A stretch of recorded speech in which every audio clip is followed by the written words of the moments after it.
میرے نبی نے فرمایا اگر میری امت کو پتہ چل جائے کہ رمضان کیا ہے تو یہ تمنا کریں گے کہ کاش سارا سال ہی رمضان ہو۔ اس میں جو رمضان ہے یہ نام اللہ نے رکھا، باقی مہینوں کے نام تو رکھے عربوں نے، پھر ان کی زبان پہ اللہ لایا رمضان، چونکہ ابھی تو دنیا بھی نہیں بنی تھی اور اللہ نے قرآن کی تلاوت فرمائی تھی، تو اس قرآن میں تھا شہر رمضان الذی انزل فیہ القرآن، تو رمضان کا نام اللہ نے پہلے سے چن رکھا تھا، پھر ان سے رکھوا دیا۔ رمضان کہتے ہیں رمض یرمز، جل جانا، جل جانا۔ رمضان کو رمضان کیوں کہتے ہیں؟ اس میں گناہ جل جاتے ہیں۔ مسلمان پہلا روزہ رکھتا ہے اور اس کے گناہ اللہ جلانا شروع کرتا ہے، اس کی بھوک پہ آس کی آگ میں گناہوں کو ڈالتا ہے، جلاتا ہے۔ آخر 29 رمضان یا 30 رمضان آخری رات اللہ تعالیٰ اس کی پچھلے سال کے سارے گناہ معاف فرما دیتا ہے۔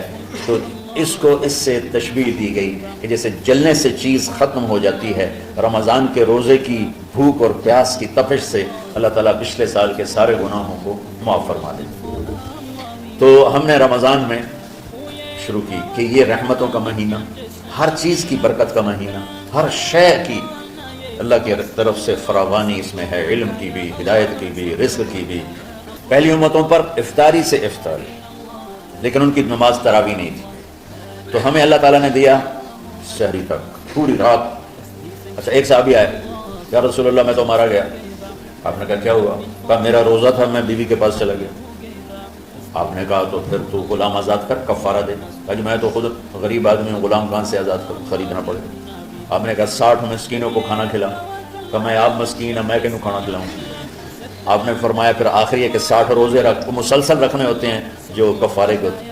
وہ کہنے لگا ایک روزے چاہے کم کیتا ہے، 60 روزے جو میں کی کریں گے۔ آپ نے فرمایا اچھا ٹھیک ہے بیٹھ جاؤ، بیٹھ گئے۔ تھوڑی دیر ہوئی تو ایک انصاری صحابی کھجوروں کا ٹوکرا لے کر آیا کہ یا رسول اللہ یہ صدقے کی کھجوریں ہیں، تقسیم فرما دیں۔ تو آپ نے فرمایا بھائی وہ کدھر ہو؟ کہا جی بیٹھا ہوں۔ آپ نے کہا ادھر آ، یہ کھجوریں لے جا اور 60 گھروں میں تقسیم کر دے۔ سبحان اللہ، اللہ نے اس امت کو لاڈ لڈائے ہیں، یہ اللہ کی لاڈلی امت ہے۔ عجیب واقعہ یہ، کہنے لگا یا رسول اللہ، اللہ کی قسم مدینے میں مجھ سے غریب کوئی نہیں، آپ ایسا کرو یہ میرا کفارہ مجھے ہی صدقہ کر دو۔ تو آپ اتنا ہنسے کہ یہ آخری دانت نظر آنے لگے۔ بہت کم ایسا ہوتا تھا فضحك حتى بدت نواجذه، ایسا ہنسنا آپ کبھی کبھی ہنستے تھے کہ آخری دانت پورا منہ کھل جائے، تو آپ اتنا ہنسے کہ آخری دانت تک نظر آنے لگے۔ تو آپ نے کہا اچھا جا لہجہ تیرے واسطے، لیکن یہ صرف تیرے لیے اور کسی کے لیے نہیں۔ تو جب ایسی خیانت ہوئی تو اللہ تعالیٰ نے دوسرا حکم بھی اتار دیا، باشروہن، کہ تمہارے لیے بیوی بھی حلال ہے، کھانا بھی حلال ہے جب تک صبح صادق نہیں ہو جاتی۔ لیکن اللہ نے ہمیں ایک نماز عطا فرما دی جس کو ہم آج صلاۃ التراویح کہتے ہیں۔ میرے نبی کے زمانے میں اسے قیام اللیل کہا جاتا تھا۔ تراویح کا نام کب پڑا اس کا تو مجھے پتہ نہیں، کہیں نہ کہیں لکھا ہوگا، لیکن صحابہ کے دور میں اس نماز کا نام تھا قیام اللیل۔ اس لیے حضرت عائشہ رضی اللہ تعالیٰ عنہ کی روایت ہے جس سے 8 رکعت والے حضرات استدلال کرتے ہیں کہ رمضان اور غیر رمضان میں اس کو امام بخاری نے قیام اللیل کا ہی عنوان دیا ہے، آپ نے 11 رکعت سے زیادہ نماز نہیں پڑھی۔ ایک ضعیف روایت میں ہے کہ آپ نے 3 دن پڑھائی نماز، یہ تو صحیح روایت ہے۔ کتنی رکعت پڑھائی؟ تو ایک ضعیف روایت میں ہے کہ 20 رکعت پڑھائی۔ اچھا ضعیف روایت سے عبادت ثابت نہیں ہو سکتی حکم شرعی۔ تو جب حضرت عمر رضی اللہ تعالیٰ عنہ نے سب کو، میرے نبی کے دور میں 3 دن کے بعد آپ تو آئے نہیں کہ کہیں فرض نہ ہو جائے، تو صحابہ اپنے طور پر قرآن سنتے تھے ٹولیوں میں۔ صدیقی دور میں 2 سال وہ فتنوں میں گزرا، تو اس میں بھی اسی طرح چلا کہ ٹولیوں میں ہوتی تھی۔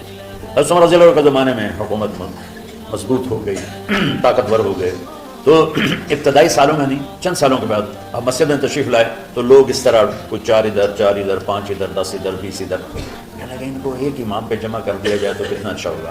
تو آپ نے سب کو اکٹھا کیا اور ابی بن کعب رضی اللہ تعالیٰ عنہ کو امام بنایا اور سب کو ایک نماز پہ جمع کر کے 20 رکعت کا حکم عطا فرمایا۔ تو حضرت عمر کا یہ عمل اس حدیث کو مضبوط کر دیتا ہے کہ جو کہ میرے نبی نے کہا علیکم بسنتی و سنت الخلفاء الراشدین من بعدی، کہ میری اور میرے خلفاء راشدین کی سنت پر مضبوطی سے عمل کرنا۔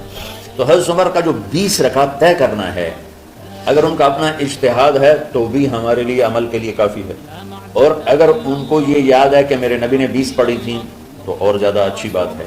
لیکن بہرحال جو 8 پڑھتا ہے ہمارا اس پہ بھی کوئی اعتراض نہیں، کیونکہ وہ بھی حدیث کے ساتھ بات کرتا ہے، اور باقی پوری امت 20 پڑھتی ہے، ان پر بھی اعتراض نہیں۔ میں ایک جگہ سے گزر رہا تھا، نماز کا وقت ہو گیا، اہل حدیث کی مسجد تھی، میں وہاں نماز پڑھنے چلا گیا، تو ایک بہت بڑا اشتہار لکھا ہوا تھا، 20 تراویح ثابت کرنے والے کو 5 لاکھ روپے انعام۔ کس قدر بے وقوفی ہے اور کس قدر احمقانہ یہ امت کی باتیں ہیں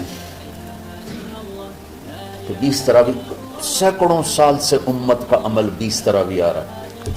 تراویح کا نام جو پڑھا مجھے یوں لگتا ہے کہ اہل مکہ، یعنی اہل مکہ جو تھے نا، وہ 4 تراویح پڑھ کے ایک طواف کرتے تھے، تو وہ آرام کے لیے ہوتا، ترویحہ آرام، تھوڑی دیر کا آرام، تو 4 تراویح کے بعد ایک طواف کرتے تھے، وہ چھوٹا سا طواف 10 منٹ میں ختم ہو جاتا تھا، اور پھر 4 تراویح پڑھتے تھے، پھر طواف کرتے تھے، پھر 4 پڑھتے تھے، پھر طواف کرتے تھے۔ یہ صحابہ کے تھوڑے بعد کے دور کے بعد، تو مدینے والوں کو پتہ چلا کہ مکے والے تو یہ کرتے ہیں، وہ کہنے لگے آسان کی کریے، انہوں نے کہا اسی 40 تراویح پڑھا، 40 رکعات، وہ 40 رکعات پڑھتے تھے، تو نوافل میں کوئی سختی نہیں کہ بھائی 8 سے زیادہ نہیں پڑھنی، بدعت ہو جائے گی، اور 20 پڑھنا بدعت ہے، یہ سب جہالت کی بات ہے، یہ 8 پڑھ رہے ہیں یہ غلط ہے، یہ بھی حماقت کی بات ہے۔ جو صحیح حدیث سے دلیل پکڑ کے کوئی عمل کرتا ہو تو بھائی اس سے بحث نہ کیا کرو، مناظرہ نہ کیا کرو، یہ بہت نادانی والی بات۔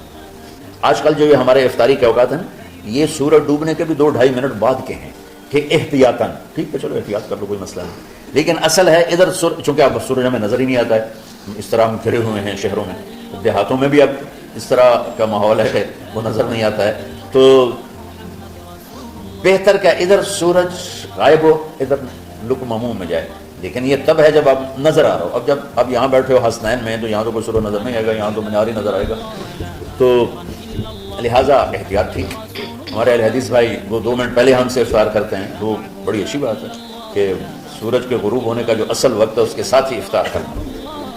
اور سحری میں ایک واقعہ سناتا ہوں، آپ سحری کھا رہے تھے، بکرے کی سری پکی ہوئی تھی، تو مولا علی رضی اللہ تعالیٰ عنہ اور رباز بن ساریہ رضی اللہ تعالیٰ عنہ آپ کے ساتھ کھانا کھا رہے تھے، تو حضرت بلال ہے، یا رسول اللہ وقت ختم ہو گیا ہے، میں اذان دینے جا رہا ہوں، آپ برائے مہربانی کھانا پینا بند کریں، اور یہ کہہ کر چلے گئے۔ چھت، ایک انصاری عورت تھی، اس کے گھر کی چھت پہ چڑھ کے اذان دیتے تھے، چڑھنے لگے تو پھر واپس آئے کہ دیکھوں اللہ کے نبی نے کھانا چھوڑ دیا یا نہیں، آگے دیکھا تو وہ کھا رہے تھے، انہوں نے کہا یا رسول اللہ واللہ لقد اصبحت، یا رسول اللہ اللہ کی قسم سحری کا وقت ختم ہو گیا، صبح ہو گئی، تو آپ نے ہاتھ پیچھے کر دیا، کہہ رہے تیرا بھلا ہو بلال، ابھی وقت باقی تھا، تیرے قسم کھانے پر اللہ نے اس کو پہلے نکال دیا کہ تیری قسم کہیں جھوٹی نہ پڑ جائے۔ تو حضرت علی نے فرمایا کہ اگر بلال قسم نہ کھاتے تو جب تک میرے نبی کھاتے رہتے صبح صادق نہیں ہونی تھی، تو بالکل آخری وقت میں آپ کھاتے تھے تاکہ کم سے کم وقت امت پہ بھوک کا آئے۔ تو اللہ تعالیٰ آپ کے علم میں برکت دے۔ رمضان علم کا مہینہ ہے، سونے کا نہیں ہے، کھانے کا نہیں ہے، سموسے پکوڑے کا نہیں ہے، رمضان علم کا مہینہ۔ تو اب جب دوبارہ تھوڑا سا موسم ٹھنڈک کی طرف گیا اور رات کچھ تھوڑی لمبی ہونے لگی تو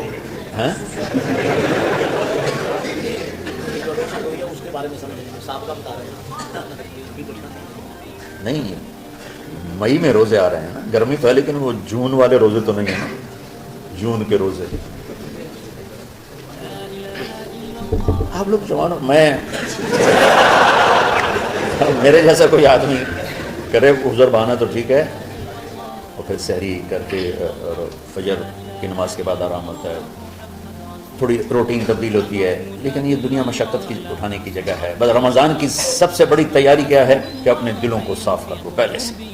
شعبان کی سب سے بڑی تیاری کیا ہے کہ اپنے دلوں کو صاف کر لو۔ جس دل میں نفرت ہو، بغض ہو، کسی کے لیے غصہ ہو، کسی کے لیے کیا کیا جذبے ہوں، دل صاف کرنا شب قدر اس میں ہے۔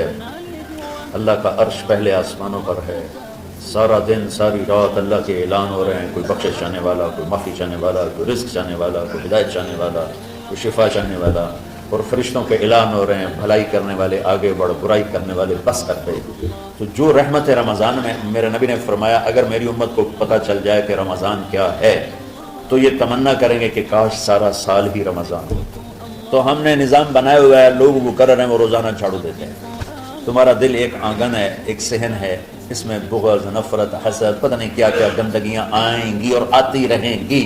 بچو ایک کام کرو، جھاڑو پکڑ لو، صاف کرو۔ یا اللہ معاملہ تجھ سے کرنا ہے، لوگوں سے نہیں۔ کسی نے برا کہا، کسی نے غیبت کی، کسی نے گالی دی، کسی نے دھکا دیا، کسی نے حق مارا، کسی نے کچھ کیا، یا اللہ تیرے سے میں نے اپنے دل کو سب سے صاف کیا، میں نے اپنے دل کو سب سے صاف کیا۔ یہ اتنی بڑی عبادت ہے کہ بڑے بڑے نفلوں والے، تہجد والے، حج عمرے روزے والے تمہیں نہیں پکڑ سکیں، کیونکہ اس کا کرنے والا دنیا میں کوئی نہیں۔ نفل پڑھنے والے تو بے شمار ہیں، عمرے کرنے والے بے شمار ہیں، علماء بے شمار ہیں، حاجی بے شمار ہیں، سخاوت کرنے والے بے شمار ہیں، لیکن اس ٹکڑے کو صاف کرنے والا لاکھوں میں ایک بھی نہیں۔ مشکل کام، آپ یہ سیکھ لیں، صاف کرو، صاف کرو، صاف کرو۔ یہ رمضان کی سب سے بڑی تیاری۔ جس دل میں بغض بھرا ہو، نفرت بھری ہو، حسد بھرا ہو، کینہ بھرا ہو، اس میں خاک آئے، اس میں تو علم کی ایک کرن بھی نہیں آئی۔ اس زبان سے چاہے جتنے مرضی موتی بکھیرے، دل اس کا اندھا ہوگا۔ لا تعمل الابصار ولكن تعمل القلوب التي في الصدور۔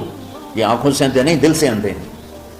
تو ساری امت سے کہتا ہوں، رمضان کا استقبال کرو، دلوں کو صاف کر کے، نفرتوں کو مٹا کے، مذہبی نفرت، دنیاوی نفرت، رشتوں کی نفرت، بول چال کی نفرت، سیاست کی نفرت، لین دین کی نفرت، ان سب سے اپنے دل کو صاف کرو، تاکہ رمضان میں اللہ نے علم اتارا، اللہ تعالیٰ آپ کو علم عطا فرمائے، اور باقی لوگ جو عام دنیا میں زندگی گزار رہے ہیں ان کے دلوں میں اللہ رمضان کا نور اتارے، اور اپنے اور ہدایت کا نور اتارے۔ یہ سب سے بڑی تیاری ہے۔